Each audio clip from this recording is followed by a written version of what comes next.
Hey, yo, this is Dave from TheNewYorkBudget.com. Texarkana, where you at?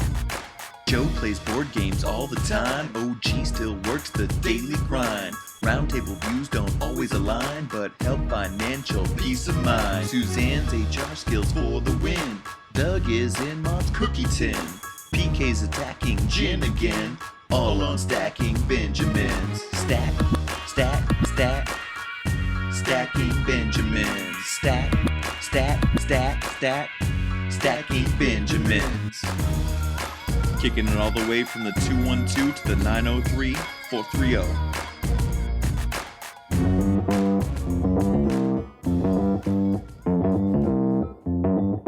Live from Joe's mom's basement, it's the Stacking Benjamin Show.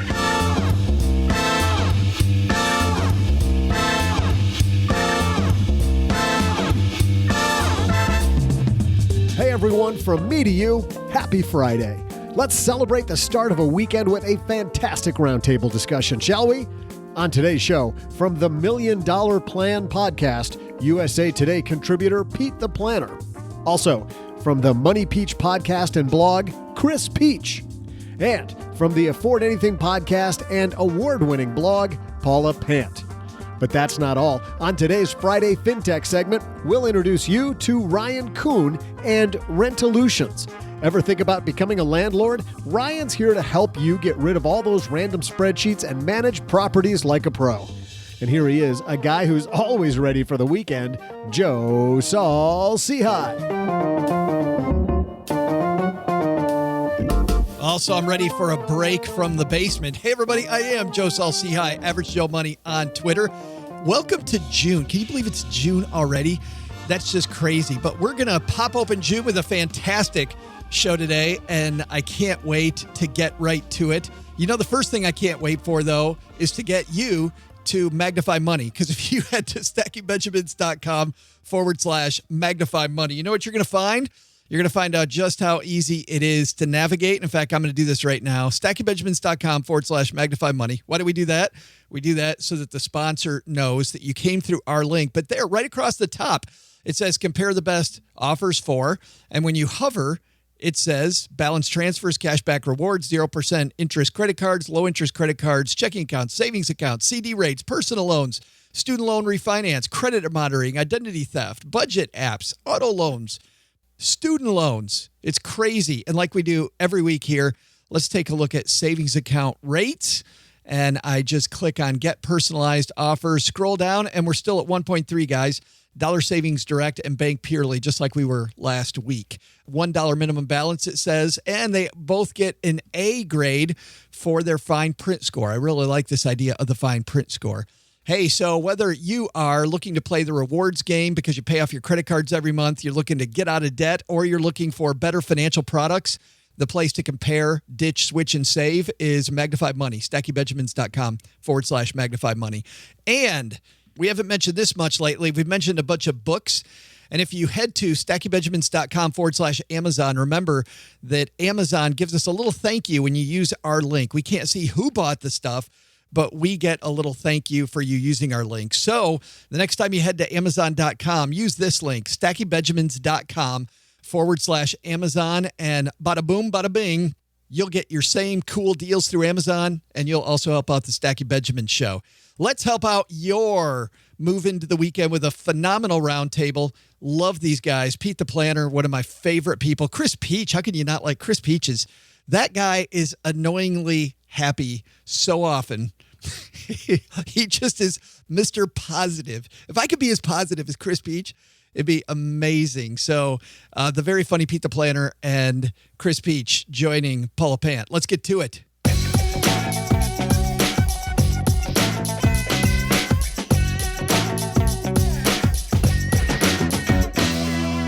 All right, let's walk across the basement here to my dad's shortwave and fire this baby up for another amazing Friday show. And we're going to start off the fun in Phoenix, Arizona. I believe he's in Phoenix, where Chris Peach from the Money Peach podcast and blog joins us. Are you in Phoenix?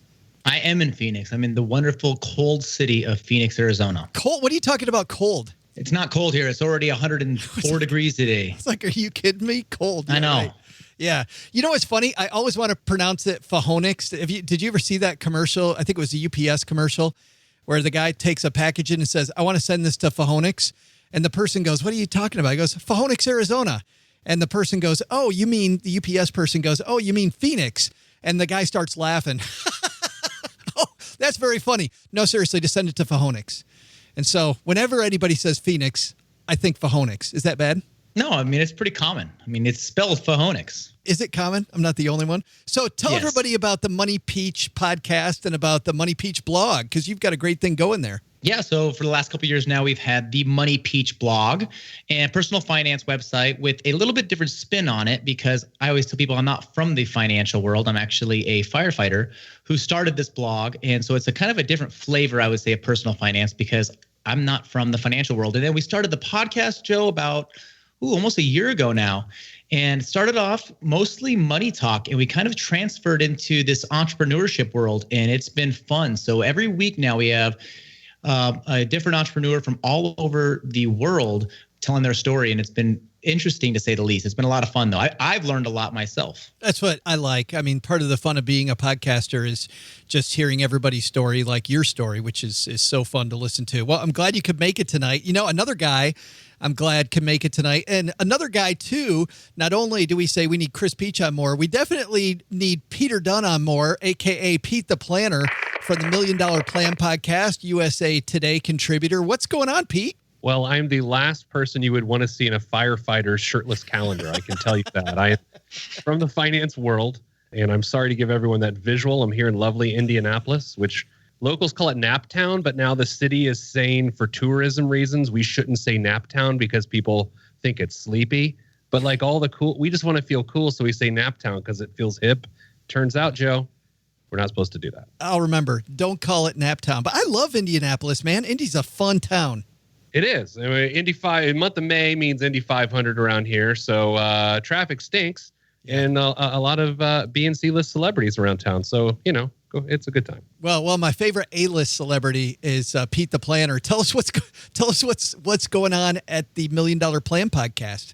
Going well. We take one person every week and dig through their financial. We change their name. That's an important factor, everybody, because we don't want to compromise anyone's identity. So we change people's names. We give them the exact day they'll be a millionaire based on their current habits. And then we show them how to make some changes and move that day up. And I got called what did I call? I got called by a random person on Twitter today. What did they call me? A huckster. I got called a huckster on Twitter. So needless to say, this is the worst day of my life. Yeah, because you worry about what random people on Twitter say. It's tough. So I'll be crying. It is tough, right? I'm sure you will be. And from Las Vegas, the one person that you hear every week on the show from the Afford Anything podcast, it's Paula Pant.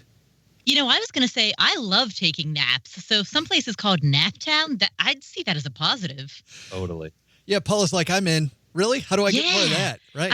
I can go there and take a nap. Like do I get like a full 8 hours of sleep and also nap time? Because I'd be all over that. Well, you're from Cincinnati originally, so that's not that far away. I am. Yeah, we're former neighbors. I grew up in Cincinnati. I think so people called it. Well, actually, no, I take that back. Nobody called it Sin City, even though a name like Cincinnati you'd think would lend itself to that. No one called it Sin City. And now I live in Las Vegas, the place that calls itself Sin City. So go figure. How we are way off the reservation now, but how the heck did Cincinnati become the whole flying pig thing? Where did that come from? Oh, I believe, and you're going to have to fact check me on this because I might be completely blowing smoke up your butt.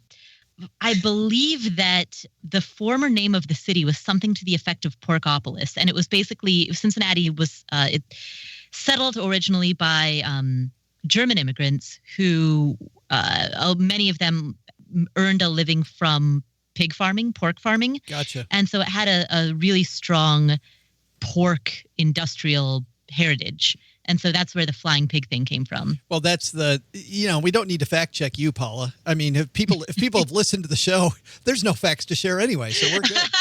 Yeah, right. I might be totally wrong about that. Like what you're hearing is basically the urban legend that got passed down to me as a resident of Cincinnati that I never actually bothered to look into whether or not that was like accurate. But I can tell you that, in terms of like the experience of a kid growing up in Cincinnati, that's what I always heard about my city. So Yeah. If it felt accurate, that was good enough for you. it feels factual. Right. All right, guys, let's move into because everybody's wondering, when are you going to start talking about money? So let's do that now. We're going to start off with the Mike blog, The Only 3 Financial Rules You Need to Get Rich. This is written by Christy Rakasi. And Pete, we'll start with you. There's 3 rules here. Number 1, pretend your paycheck's 20% lower. 2, accept builder costs, not loser ones. Maybe we'll have to explain what that is in a little bit. Number 3, put away 15% toward retirement. So on the $1 Million Plan podcast, do you just go over those 3 rules because that's all you really need? Well, they're the only 3 real rules, Joe. I mean, that's the title of the blog.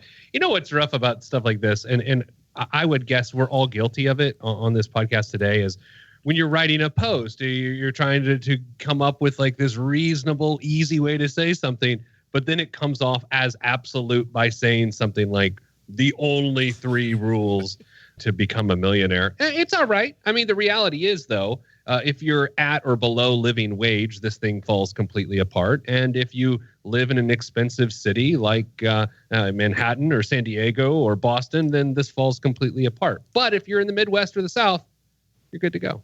Well, let's talk about that a little bit, Chris. Of these 3 rules, which one do you think is the biggest factor in becoming a millionaire? I'm going to say rule number 3, putting 15% of your pay towards retirement. I mean, if I look back and I was 18 years old and somebody would have forced this into my small brain and said, hey, you need to stick away 15% away into your retirement. And I never got used to having that 15%. Like I started off 18 years old at high school and I just started putting away that money. Life would look so much different today. So that's, I would say out of those 3, that's the one that sticks home with me. But I'm looking at these, Joe. These are, nothing's standing out as far as, oh my gosh, this is overwhelming. I'd say these 3 things are going to put you in right around the average category. I think you could do better than these 3, but 15% is not bad. I bet, Paula Pant, you agree with that emotion. The emotion that this isn't bad, but it could be better? Yeah, that this puts you in average category. Well, I think unfortunately, the average savings rates of... That's a good point. Yeah. Let's put it this way. The savings rates of the average American is not something to aspire to. How about this one? How about this? That way, Paula. Yeah, how about this one, Paula? This makes you competent. This puts you in the ballpark. Correct, yes. If you assume that you want to have a normal middle-class life and work for 45 years and, and not retire early and not do any of those, you'll be reasonably competent if you follow these 3 things. That said, I also hate the headline because saying that these are the only 3 financial rules you need to get rich is, number 1, untrue, and number 2, it downplays how much goes into financial planning when you say that you only need to know these 3 things. And number 2 of these things seem to be contradictory, or at least they haven't explained this, right? So number 1, pretend your paycheck is 20% lower. And then number 3 is set aside 15% of your pay towards retirement. So are they saying you should save 20% of your income and put 15% of that towards retirement and the other 5% towards other expenses? Or are they saying that you should put 15% away towards retirement and then save 20% of what's left over? They don't even explain that. Maybe it's pretend your paycheck's 20% lower after you've saved the 15%. Maybe, but we're guessing. Shouldn't the article explain that? Yeah, I want to ask about something else, which is this, Pete. Accept builder costs, not loser ones. What are they talking about there?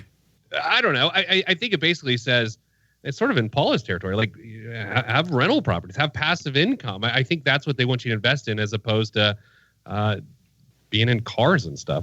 That's the way I would take it. Yeah, maybe it says rather than owing back money plus interest, see if you can pay in cash. Don't take out unnecessary debt. Chris, you were a guy at one point, I think, you were in debt up to your eyeballs, weren't you? Yeah, that's right, Joe. I was stupid with money. Is that what you're saying? I didn't say that. No, I definitely was. I'm pretty open about it. I was deeply in debt up to my eyeballs at a young age. I never learned any of these things about money. So when I hear accept builder costs, not loser ones, if you're somebody that's stepping into the arena of trying to learn about personal finance, that just seems confusing. Yeah. It seems real confusing. I think there's a better way to say it. But yeah, so don't borrow money and pay interest. Instead, invest in things that go up in value. I think that's pretty much what they're saying, but they didn't. I think you can also rationalize that. I remember my first computer when I was in college, and I was horrible with money then, was a computer that I rationalized. I would have called it a builder cost because I'm building my future because I need this computer. And then I used it to play video games and not do my homework. So that's tough. How much time, Pete, do you guys spend on getting people out of debt on your show? That seems to be an epidemic in America. Quite a bit. I mean, it goes to that idea of just moving your net worth forward. I think so often we are told to invest and save, and by the way, we should, but then we ignore the idea that interest is chipping away at us. So I'd say 40% of the time there's a debt component, but it's not always credit card debt. I mean, it can be a really bad mortgage. There are bad mortgages. I would say the average mortgage is a bad mortgage. So yeah, that's always a factor. And of course, getting people out of high interest, really long car loans on a depreciating asset, that's never a good time either. Well, everybody's wondering why you say that the average mortgage is a bad mortgage. Well, how about another history lesson? If Paula's going to hit us with porkopolis, I think those too. So decades ago, the average mortgage was 4 years long, right? I mean, it was the idea that you watch the opening ceremonies of the first Olympics, and then by the time the next Olympics had rolled on, you're having a party because your mortgage is paid off. And then it sort of creeped up. And right before the recession in 2008, we were about to have a 40-year interest-only mortgage as the most popular mortgage in America. I tend to think people stretch what they can afford with a 30-year mortgage, thus making it a bad mortgage. That the fact that a 30-year mortgage lets you buy more often causes people to stretch and buy something they can't afford. Yeah. Paula, last word on this piece before we put this one to bed? I completely agree. I think a 30-year mortgage is bullshit. I mean, as an investor, yeah, I've got some, but for the average homeowner, if you have to have 30, now, I guess let me amend that statement a little bit. Given the fact that 30 years in our society is standard, I absolutely see the value in running numbers and saying, hey, I can have a 30-year mortgage at a 3.5% interest rate. And so therefore, it doesn't make sense for me to pay this off quickly. Like the should I pay off my mortgage versus should I invest question is a separate issue. What I'm referring to when I say that the 30-year is BS is the fact that there are many people who use the availability of 30-year mortgages to purchase a home that they would not be able to afford if they were to try to pay for it as a 15-year mortgage. Not saying that you should necessarily always pay for your home as a 15-year, but that you should be able to do so if you choose. Does that distinction make sense? Yep. I think that's a great place to leave it, too. That's fantastic.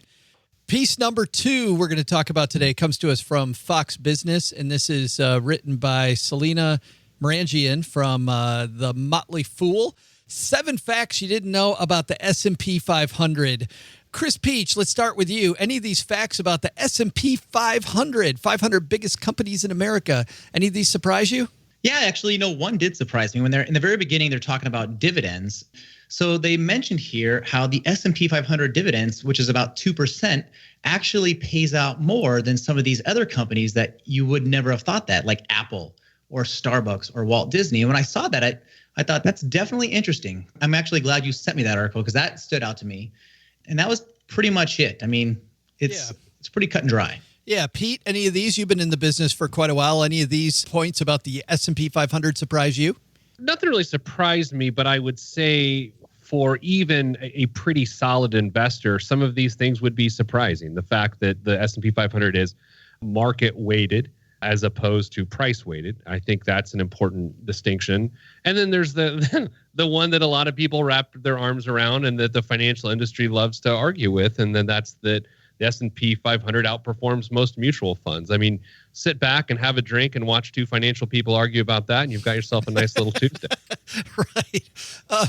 Paula, your favorite thing, I think, is down at the bottom of this piece, and that's that it's easy and inexpensive to invest in. Well, inexpensive is relative. There are times when the S&P 500 can be expensive in terms of if stocks are generally overvalued, but it is certainly easy to invest in. I'm at low fees. Oh, yeah. Low fees are awesome. Yeah, that's one of the things that I love about index fund investing in general. I mean, Joe, you and I were talking about this earlier today. If you go with a low fee broker like Vanguard or Schwab, or Fidelity, and you buy passively managed index funds, I mean, heck, you can't go any lower fee than that.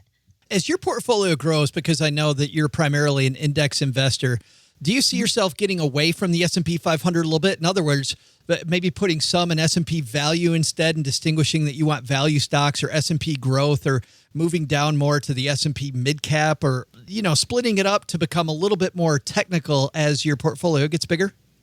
I'm actually moving in the opposite direction. So a few years ago, I got really into asset allocation, the kind of thing that you get into in your 20s.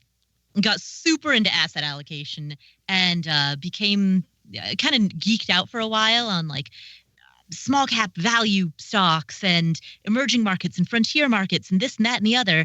And as I've gotten older / as my portfolio has grown, I've actually been stepping back into like simpler and simpler. Really? Yeah.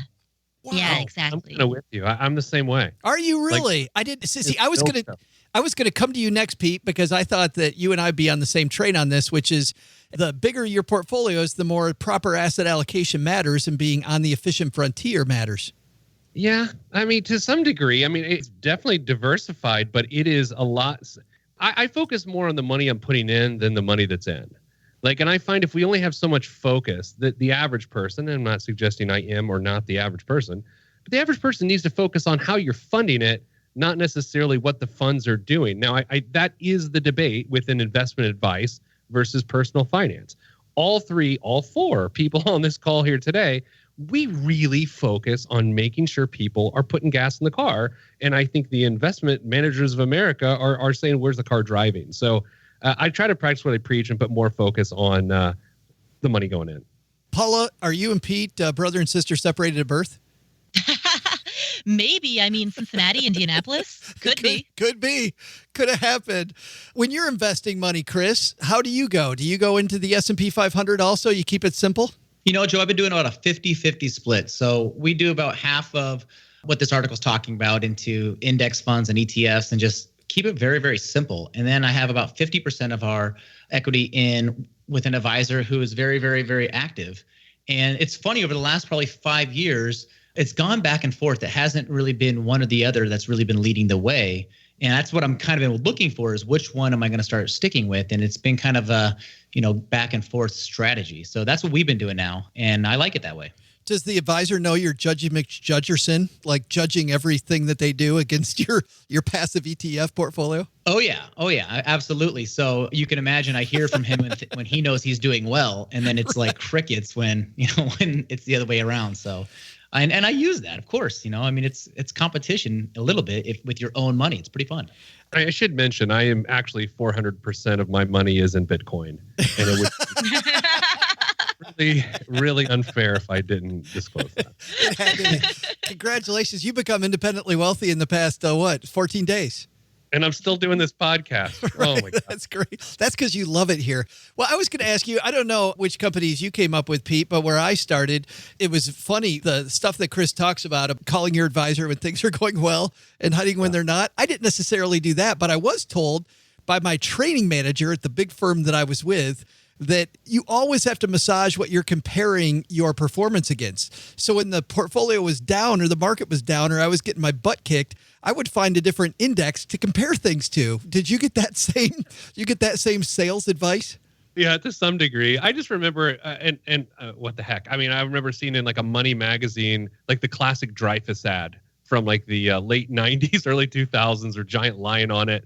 And it just got the returns are in like 40-point font. And then in 8-point font, it says past performance is not indicative of future performance. And then it's just like every time you talk to someone, you have that same stupid conversation where you talk about your returns, and then you quickly tell them, by the way, that means nothing. Yeah. Which by the way, Paula, is exactly why you focus on the money going in, right? Yeah, exactly. I mean, you focus on whatever is within your locus of control. Yeah. And so your contributions are within your control.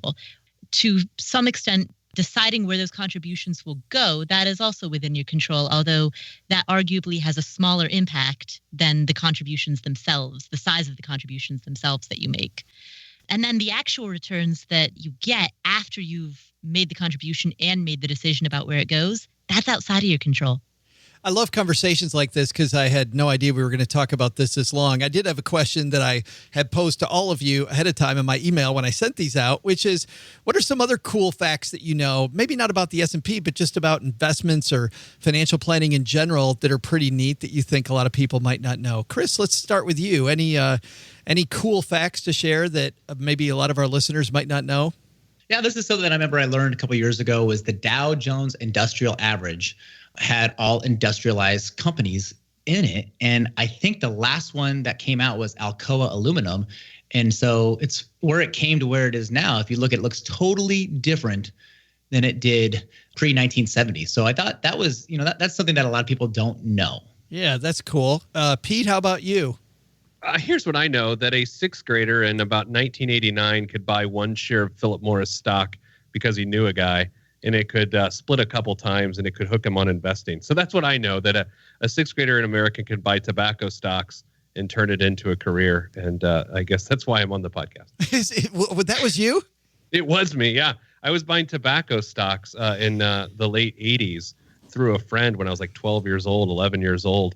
And my parents didn't see anything morally wrong with that, which would explain a lot about my upbringing. So instead of buying cigarettes, you're buying cigarette companies. Yeah, let other people die. I'll just profit off of it. That's fantastic.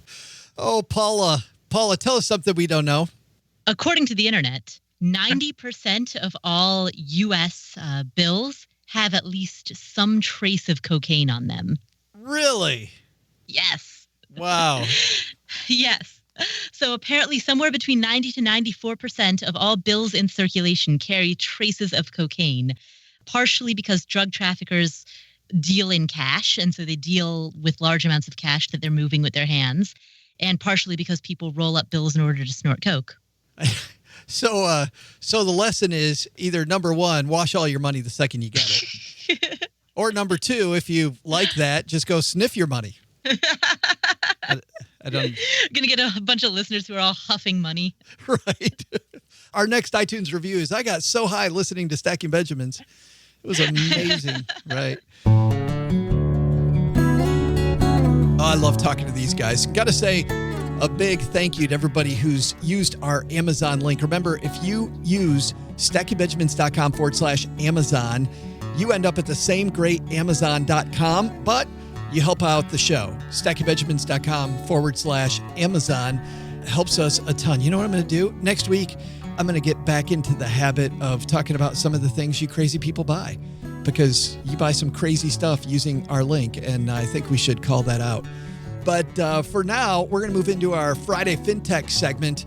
You know, we have a lot of people ask us about real estate, and what attracted me to Ryan and to Rentalutions was the fact that when I was a financial planner, people would try to get into real estate, and just managing properties is a pain in the butt. Number one, you got to keep it separate than your main stuff, your regular household stuff. You also have to make sure that you have details where you can get them quickly. And whether it's finding somebody to rent the house or keeping track of the state of the house, whatever it is, you need all that in one place. So when I heard about Ryan and about Rentalutions, I said, we got to have him on. So that's what it does.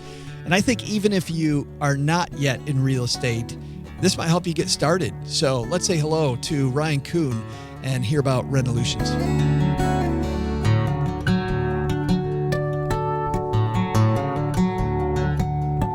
And Ryan Coon from Rentalutions joins us in the basement. Have a seat, man. How are you? I'm well, thanks. How are you, Joe? Good. I have an upfront question because we're going to talk about being a landlord here. Are you a landlord? I am. Okay. Yes. Okay. How many properties do you own? I've got a 3-unit building in Chicago. Was this a frustration that you had, and you said, how come nobody's making it easier for landlords? Or did you see an opportunity in the marketplace? Where did the idea come from? Yeah, it very much came out of personal experience. Both my co-founder, Lawrence, and I, our families both had real estate investments. So when Lawrence and I both graduated from undergrad, started earning some money, we decided to invest in properties ourselves. What we quickly realized that was being a busy professional and a part-time landlord was pretty painful. Between the different Excel spreadsheets, pen and paper rent checks, and more, I mean, we were just spending way too much time managing these rental properties. Let's talk about a few of those things, those problems that landlords have, because I know we've got people that listen to the show that want to be a landlord, right? So you talk about the spreadsheets. What would you use a spreadsheet for? Yeah, we used spreadsheets both to track tenants who were interested in the property, as well as different rent checks and what payments were coming in and going out. What about tracking people that you work with? Or do you do all the handiwork on your properties too? Yeah, so I do pretty much everything from finding the tenants, Do you really? screening them, some of the maintenance. There are different things, plumbing and electric that it's better to work with a professional, but I tend to be very hands-on. Yeah, so you got all these kind of, I guess I'll call them half-ass systems, right? where you're trying to probably, were you trying to hold down a job at the same time too? Exactly. Had kind of duct taped together these different solutions, these different tools that weren't meant for managing rentals, but was doing that in addition to a full-time job working at an investment bank. Holy cow. Yeah, that's not just a 9 to 5, I think. That's right. Yeah, the hours are unpredictable, can be quite long. So ultimately realized that just way too much time was going into the nuts and bolts of managing rentals. So let's talk about what you have. The site is called Rentalutions.com. Walk me through it. When somebody starts using Rentalutions, what do they do? How does it work? Yeah, so Rentalutions, our goal is to help landlords with three things. We help the landlord find, screen, and keep great tenants. Because at the end of the day, that's really what makes up a successful rental business. You Sure. need to find tenants to minimize vacancy so that you've got rental income coming in. You want to screen all your prospective tenants because letting someone who has been evicted or isn't financially secure rent out your unit, that can end up costing you a lot of money. And then the third thing that we help the landlord with is keeping the tenants. So once you've gone through all the hard work to find great tenants, you want to keep them around. When you are screening tenants, let's start there. So you're screening for tenants. How do you guys help people screen tenants? Yeah, so there's a couple ways. So the first is with a standardized rental application. So just making sure that the individual has enough income to cover the rent. So we typically encourage landlords to look for a tenant who makes 3 times the monthly rent amount. Okay. Then we also integrate with TransUnion so that the landlord can quickly and easily access credit reports, nationwide criminal background checks, and also eviction reports. Okay. As the landlord, it's really important to understand, to get a full picture of who you're meeting with, who's going to be renting your unit for the next 12, 18, 24 months. Gotcha. So right on Rentalutions, you have a standardized contract? We do, yes. Okay. So for the lease agreement, we actually have state-specific lease templates Okay. that can be created, customized, and then signed electronically. I think, Ryan, that you guys probably recommend people still have an attorney look at that. Do you agree with that or no? Yeah, we do recommend that an attorney takes a look at it. Although all of our contracts, all of the standard templates that we have been vetted by attorneys in the different markets. Gotcha. Okay. Because that's, you never know, right? What's going to happen. But I like that. So then once I've found my tenant, how do you help keep them? Yeah, so to keep tenants, there's really 2 things that you need to do as a landlord. And that's making things really convenient and being responsive. So on the convenience factor, about 80% of tenants still pay rent with a paper rent check, although 80% of them want to pay online. Right. So what we do is we make it really easy for tenants to set up automatic payments for their monthly rent amount. As the landlord, you can then get the payments deposited into whatever bank account you want. And then on the responsiveness, the other thing that tenants love is being able to submit maintenance requests through our platform. So they can quickly snap a photo or a video of whatever maintenance issues going on and know that that'll be sent to the landlord. And that as the tenant, you can then track that maintenance request from start to finish. How does the landlord get that, Ryan? Do you get it as a text message, as an email? How do you receive notice that somebody went on and requested help? Yeah, so it's an email that is sent automatically to the landlord. We also then follow up with the landlord within a day or so if he or she hasn't looked at and responded to the maintenance request. Gotcha. Okay. Because like my bathtub is flooding and it won't turn off is kind of Yeah, that's kind of a big deal.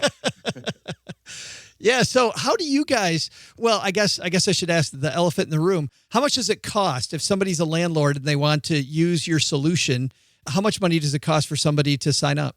Yeah, our platform is completely free for landlords with only one unit. Okay. We believe that landlords with one unit, if we provide them with a great experience, they may go out and buy a second unit, or they may refer a friend to us. With 2 or more units, the monthly subscription fee starts at $25 a month. Okay. So that covers you for up to 5 units. And then it scales then based on the number of units that you're managing on the platform. Got it. And are there other ways that you guys make money? Do you make money if somebody has the rent checks go through you or anything like that? No, so we don't take anything off the top on rent checks. We do have a couple of partners, such as State Farm, for example, who will compensate us if we, say, refer a renter over to them for renter's insurance. Got it. Okay. Well, and that's something that people really need. And we've talked about this before on the show, that so many people don't have renter's insurance and you wonder why not. It's not like it's expensive and it's so worth it. Yeah, it only costs on average $12 a month, and it can cover not only the possessions in your unit, but can protect you from liability and can also protect your possessions if they're not in your apartment. You said that you partner with people like TransUnion when you're screening tenants. Is there an additional fee for that service at all? Yeah, so there is a small fee for the credit, criminal, and eviction reports. Okay. But that fee is covered by the renter. Gotcha. Okay. So we have the tenant cover that fee, which we also think is part of a good, thorough tenant screening process. Okay. If the person isn't willing to cover that cost, he or she's likely not either interested in your unit, or B, probably isn't someone you want actually living there. Right. Which is the whole point of screening in the first place. Yep. Good stuff. So everything from online rental listings, I'm looking and through all the stuff that we talked about. 30,958 tenants right now, 26,000 landlords. How long has Rentalutions been around? We've been around for about 4 years. Okay. We launched it in early 2013. Lawrence and I, at that point, left our full-time jobs. We were both passionate about solving this problem and helping landlords. So we actually taught ourselves how to code. Really? So we built the platform ourselves and have written all types of educational content. And this is really the space that we know and we love. Yeah, I was just about to say, you've got some landlord guides, which are also free, and also the blog. Tell me about those a little bit. Landlord Education, the Rentalutions blog. Yeah, so what we found, being do-it-yourself landlords ourselves, that there's really 2 major pain points or problems that landlords encounter. And the first is that there's a total lack of knowledge out there. So there's a lot of these get-rich-quick seminars out there that'll teach you how much money you can make through real estate. But no one's actually out there helping you understand how do you manage the property. Things like, what questions should you ask potential tenants, or what can you do if rent is late? We've written all this really good long-form content to help solve that problem. Then the second pain point that landlords have is that there are no tools out there that make the whole rental process easy. And that's what our platform is designed to do. Yeah, definitely. If somebody's thinking about being a landlord, I would just come here to the blog and to the landlord tools to check these out. And I think this tells you a ton of the stuff that you need to know. Ryan, so what's up next for you guys? Are you seeing yourself expand the platform? Are there any things coming up in the near future that people would want to know about? Yeah, so for us, we think about it 2 ways. So first, there's 8 million individual landlords out there in the United States. And we want to continue serving more and more of them over time. The other thing that we've learned in the 4 years that we're doing this is that we don't today solve all of the problems that landlords face. So we look forward to continuing to invest in product. We've got a great team that's building beautiful software. And areas that we think we're getting into next will be helping landlords better manage their finances, for example. So right now, we help them track all the rent payments that are coming in and out or coming in for the unit, but we don't yet have a great way to help them manage and track all the expenses. Gotcha. So that's an area that we want to get into next. Yeah, boy, and it'll make it a lot easier then you could even help them track ROI once you have that data in there too.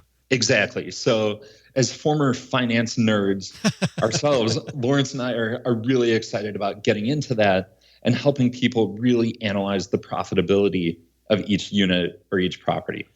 The site is called Rentalutions. It's rentalutions.com. I'll have a link in our show notes at stackingbenjamins.com. Ryan Coon, thanks for hanging out with us, man.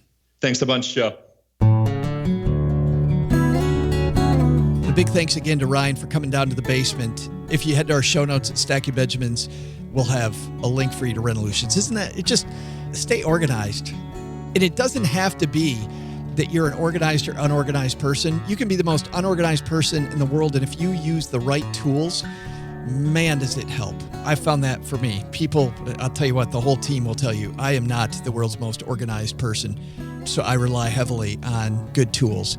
All right, let's get back to our speaking of tools, let's get back to our conversation. Oh, they're going to be so mad at me that I said that. Let's get back to Pete the Planner from the $1 Million Plan podcast and, of course, USA Today contributor, and Chris Peach from the Money Peach, and the wonderful Paula Pant from Afford Anything.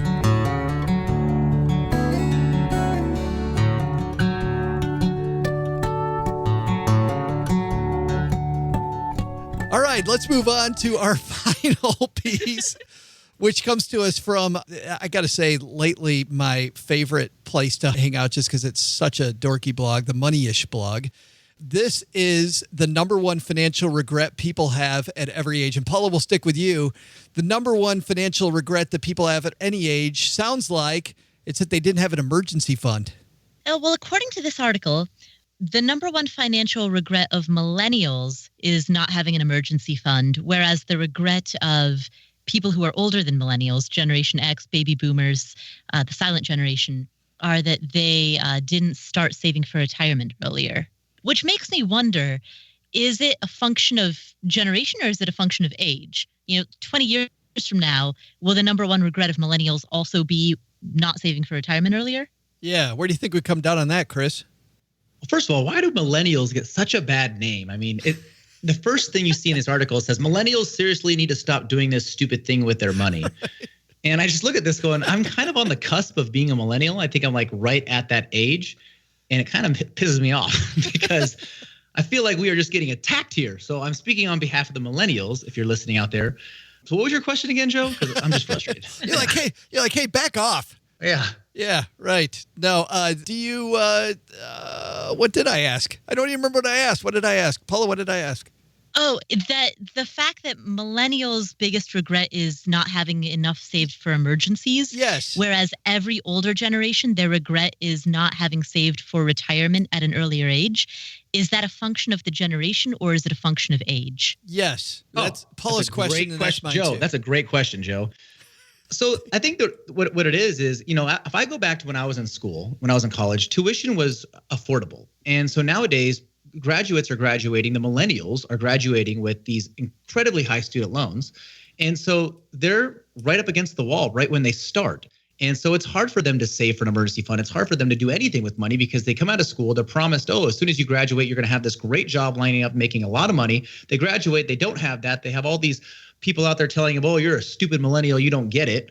And they're thinking, wait a second, we weren't given the same parameters here when we started. So I think it is generational because they're in a different situation than, say, 15, 20 years ago. But I think in 15 or 20 years, it's going to be the same data saying, millennials, these guys are idiots. They should have been saving 15% in retirement. So I think it's going to transfer. We got 2 out of 3. Mr. Dunn, what do you think? This is totally age-based. It is nothing different than that because my biggest regret specifically it relates to the same thing. Oftentimes I dream about creating a time machine for the sole purpose of going back in time to punch the 25-year-old me in the face because I was doing all right. I was doing good. And I was saving, but I really wasn't saving as much as I should, which would have made my life more interesting now. But the biggest mistake was I day traded in college. Like that was sort of my thing, which makes sense coming from someone who bought tobacco stocks and profited from death. But I did that, and I bought a brand new car with cash the month I graduated from college. And I regret that immensely. I felt like the big baller at the time, but man, that was really stupid. Sinking all your money into the depreciating asset that made you look cool. Oh my God. But you know what? For about a month, I lived a cool guy's lifestyle. I just faded naturally because I'm a ginger after that. But for a moment, it was pretty exciting. What kind of car? It was an Acura CL, a 2-door Acura that was way too fast, which resulted in some traffic fines. Oh, that's not good. And so did you have to sell your death stocks to pay the fine? Oh, yeah. Oh, it definitely sold some. I sold some banking stocks, some death stocks. I mean, hell, what's the difference between those two? I sold them and I bought a depreciating asset that almost killed me. So that's good. Excellent. Paula, how about you? You know, we just heard Pete's biggest regret. Your biggest financial regret? Oh, I have so many of them. Not buying more houses when I could have. Not buying more houses back in 2011, 2012. Being too conservative. Oh, here's one. When I was much younger, I treated the stock market as though it was a high yield savings account. And so I thought that if I just threw money into mutual funds, it would go up at 8% a year. And then the market crashed, and I found out the hard way that that was not the case. So, yeah, that sucked. Like going through the recession and learning the tough lessons of the Great Recession, and then coming out of the recession and being too conservative on the recovery end. That's why That's why I was disagreeing with Greg, who isn't here today to defend himself, about emergency funds. I just think too many people think, I don't need one of those, and I'm going to put all my money in the highest yield savings account, the stock market. And then you lose your job at the same time the market goes down, and you don't have anywhere to go for cash. So Greg and I will, I think, eternally disagree on the value of an emergency fund. Chris, how about you? Biggest regret? Oops, Paula? Oh, I was just going to say, I am pro emergency fund. Absolutely. I'm pro having a large cash reserve. Yeah, I get what Greg is saying. I just think that it is, crossing your fingers and hoping everything goes okay. Yeah. Paula. I just called on Paula. Chris, apparently you're the new Paula. What's your biggest financial regret? It was on March 15th, 2008. Oh, it was the day that I didn't have the money for the wedding that I was going to be in because I was marrying my wife that day. So I put it on, the only thing I had was a credit card. So I paid 22% interest on our wedding. On your entire wedding? A good portion of it. You see, when you're a dumb millennial like me, Joe, and you get engaged, you want to make sure you have the best wedding ever because we deserved it. So the alcohol tab ran a little bit higher than we had expected. And yeah, it was a lot of money. And just put it on the credit card. Yeah. Pete, did you put your wedding on a credit card? No, I got married a month out of college. Like apparently, you know how everything happens at once in life, and this happens to everyone. You get your job, you get a house, you get a car, you get married. That was me at 22. I had more hair, and I was thinner, and it worked out well. They ran out of chicken for some of the guests, but I didn't care. I was married. Yeah, it didn't matter. Who cares if the guest gets chicken? It doesn't matter. Well, Chris is worried about the bigger thing, making sure everybody's sufficiently lubricated with alcohol, which absolutely applause to you, man. That's worth 22% interest right there. Well, they might have thought so. I didn't. Exactly. As long as you're buying, I'm happy that you're paying 22% interest. Oh, this has been fun, but unfortunately, we got to put a cap on it. Let's talk about what's going on where you guys all live. Paula, thanks for hanging out again another week here. What's going on at Afford Anything? Well, at that crazy Afford Anything podcast show, you and I get together to answer a bunch of listener questions. And it was people have that to run away from. I can't wait till people hear that because we got crazy. We did. We got into it a little bit on traditional versus Roth 401k contributions, which I totally won. I totally won that. I totally won that argument. Can't wait for people to hear that. And we have a bunch of unnecessary Burger King references too. Oh, absolutely. As we should. Yes. Amen. We haven't had enough on this one. Chris Peach, thank you for filling in literally an hour before we were getting ready to record this baby. Like I told you, it got me out of gymnastics. It was a no-brainer. So what's happening coming up here at the Money Peach podcast? Okay, so we have somebody on the podcast. He is coming on from Napa Valley. He owns a winery there. And he, very interesting guy, talks a lot about ketosis, the keto diet, paleo diet. And he has the only wine right now in the United States that is paleo approved, keto approved. We have him coming on, and then we just are getting ready to launch a new program. So we have our online program right now to show you everything about money, and then we have another one we're going to be launching here in about 2 months. Oh, that is so awesome. And we're going to link to all this, everybody, on our show notes at stackybenjamins.com. I'm so happy you could come on. We have to have you on more. I can't believe it's been, how long has it been since you've been on the show? You know, it's funny you mentioned that. As I remember the last time on the show, you asked me what was going on. I said, we're going to start a podcast soon. Right. And we're almost a year into it. And look at you now. Yeah. If you could give me like a hour and a half notice, that would help. that would have been way better. And Pete the Planner, only one question for you. Do you drink paleo approved wines? No, but I drink I drink so much wine, probably, right? I mean, it's got to be in there. I do love the wine. Yeah. Tell us what's coming up at the awesome $1 Million Plan podcast. Got a lot of law enforcement and military folks coming up on the podcast, which is interesting. They live different lives financially, and they have a lot different things to think about. And this week's USA Today column, I talk about why you should stop being a crappy client for your financial advisor. That financial advisors get a lot of crap, but the reality is half the problem is because people are terrible clients and they need to pull their head out of their porkopolis. That's a whole nother podcast. I think we have to have you on just to talk about that, just you and I, because I think together, I think we'd have some just horror stories of clients gone bad. I'm in. Clients gone wild, right? And we'll also link to the $1 Million Plan podcast on our show notes at stackybenjamins.com. Hey, guys, thanks a lot for playing. Thank you. Thank you.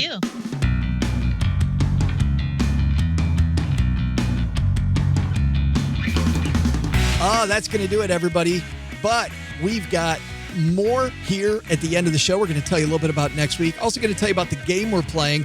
First, I'm going to tell you about magnifymoney.com, because if you're the kind of person who comparison shops everything, you shop several stores for a new pair of jeans, you drive halfway across town to save 2 cents on gas, well, guess what? Why wouldn't you save on average $450, the average person that goes here at Magnify Money? Whether it's a new checking account, better savings account, linking your checking and savings accounts, CDs, low interest credit cards, 0% interest credit cards to get that debt interest rate down, cashback rewards, whatever it is, stackybenjamins.com/Magnify Money. We use Magnify Money when my kids were just starting to get their credit together. We read Nick and the team at Magnify Money have a fantastic blog.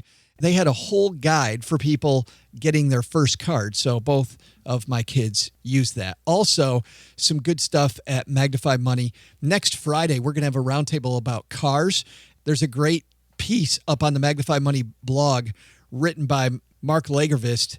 This woman fell into a used car loan trap, and now she's fighting back, talking about some stuff that happened to her when she bought a used car from a not reputable dealer.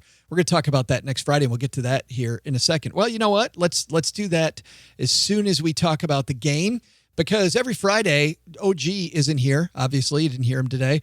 So I entertain myself by playing a game. And if you read either the description of the show, the name of the show, maybe listen to the first couple sentences that I say during the show, what you'll find is that something doesn't fit. And if you take every Friday show, and this time we started with the show May 12th, I've given you some clues, and take those clues and put them together and then solve the puzzle.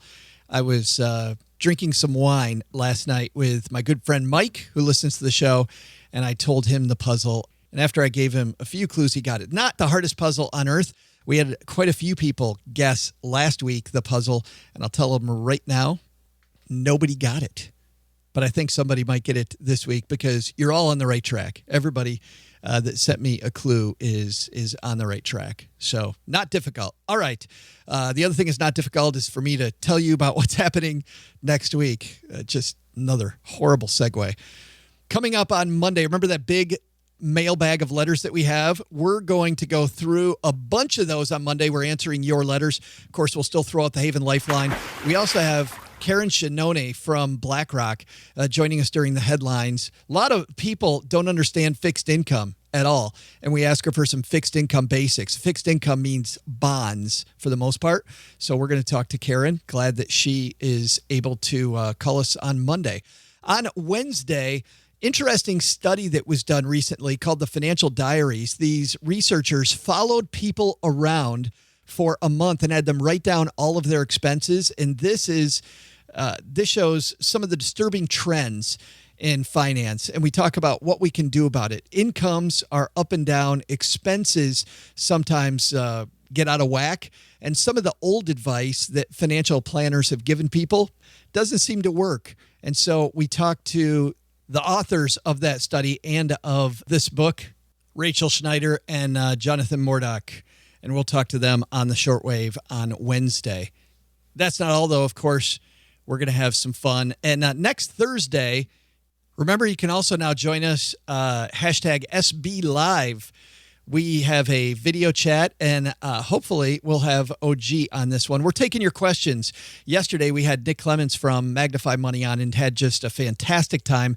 You can go back on our Facebook page, facebook.com/iStackBenjamins is our Facebook page, and you can watch yesterday's. We talked all things credit yesterday, and nobody knows the dirty underbelly of credit like Nick Clements, and man, did he help a lot of people avoid some pitfalls yesterday with their credit. So check that out on the Facebook page. You can also join, by the way, our closed Facebook group. We have a lot of fun over there. That's stackingbenjamins.com/green room. We call it the green room because, of course, we're making money, but it also is our behind-the-scenes chats. We ask them sometimes about upcoming stuff, share what we're thinking about the show, and just generally have a lot of fun over there. Really like our group. We're up to going on 700 people in the green room. So we have some nice chats on Facebook. All right. Thanks again to everybody who's left a review of the show. That helps people find the show and understand what they're getting into with the Stacky Benjamin Show. Thanks to you for listening, and go stack some Benjamins. We'll see you on Monday. Special thanks to Chris Peach from the Money Peach Podcast. You can find more on his podcast at moneypeach.com. Thanks also to Pete the Planner from the $1 Million Plan Podcast. You can find more on his podcast at petetheplanner.com. Paula Pant appears courtesy of affordanything.com. Thanks to Ryan Coon from Rentalutions. You can find more on them at rentalutions.com. And of course, we will have links to them all in our show notes at stackingbenjamins.com. This show was created by Joe Salsihai, produced by Richie Rutter-Reese, and engineered by the amazing Steve Stewart. Kathleen Selmans handles design, newsletter, and classroom opportunities. If you'd like to learn more, head to stackingbenjamins.com/classes. Online, visit us on Twitter at @SBenjaminsCast or on our Facebook page. Shannon Cowan is our community manager and social media guru. I'm Joe's mom's neighbor, Doug, and I'm pretty much the guy in charge of everything around here. Trust me, this well-oiled machine didn't get like this all by itself. SB Podcasts may receive payment on the show from sponsors and guests in the form of books, giveaway items, discounts, or other remuneration. There's no way you would take advice from these dorks, but like Joe's mom always says, don't take advice from people you don't know. This show is for entertainment purposes only, and before making any financial moves, consult with a real financial advisor. Join us Monday when we bring down the mailbag and answer your letters. See ya!